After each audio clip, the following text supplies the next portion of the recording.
blocked off. The Lloyd Center exit, the Convention Center exit, every motherfucking exit. You motherfuckers.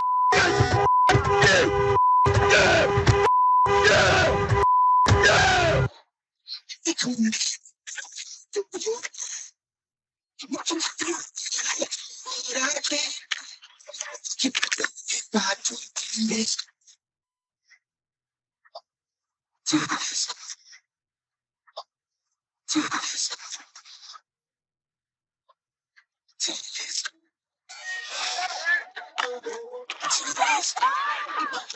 I'm not the trash can, not the last man at the finish line now. I'm not the new kid on the block that you can swallow it down. I'm not the fucking needle in the haystack that you finally found. This ain't no free rent, come with your 10 years, I'm in town. I don't know where to start. I really don't know where to start. The incident occurred in Portland, Oregon. I guess that's a good place to begin. Happened in June during the Portland Rose Festival's Grand Floral Parade. No injuries were reported in this one during that scare. And the parade was held as planned. He, though, was arrested by authorities and currently is incarcerated in jail.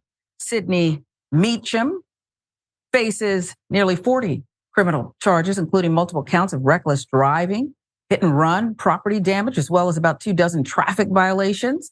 Been in and out of jail for years over being a child predator. Look at that face. Very telling. Where do we start with this one? Again, registered as a sex offender dating back to 1999. Ben, where do we start unpacking this one? Well, listen, not everyone likes a parade. I get that. Some people find parades to be annoying. But here's an option. Don't attend the parade.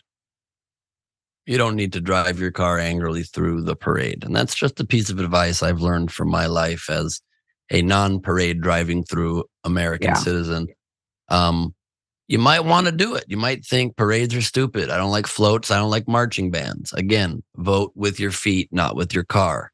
But you see the man's face. Angry dude. Oh, child predator background. You can't be surprised looking at the guy. Look, we can all get angry at times, but the man's demeanor just seems unable to sort of exist in reality or in a world where you should be allowed behind a vehicle.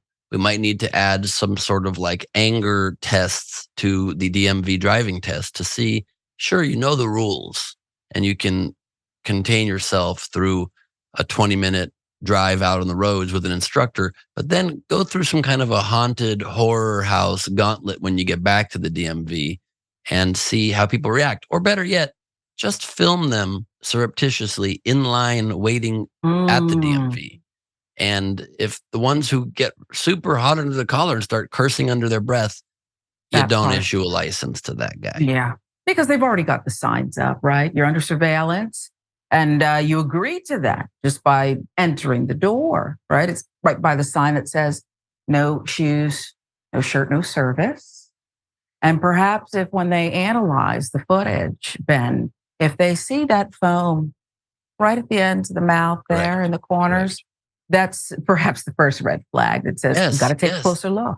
Yes, foaming at the mouth is always a great indication of somebody who's not stable enough to be in charge of a vehicle that could harm people. Look for the mouth foam. Look for the rage boiling through the chest. Look at the ability to move each pectoral individually and think that's some sort of a marketable job skill or life skill. And again, I'm saying this as a man who himself dislikes parades. Yeah, I don't like them either. Never did. Not as a child, not as an adult with a child. Thank you. Thank you. Thank you for speaking out. I didn't know where to begin. That's very informative. And what you've given us really outlined for us, it could be very useful to authorities in preventing this. Yeah, in preventing future consequences such as this.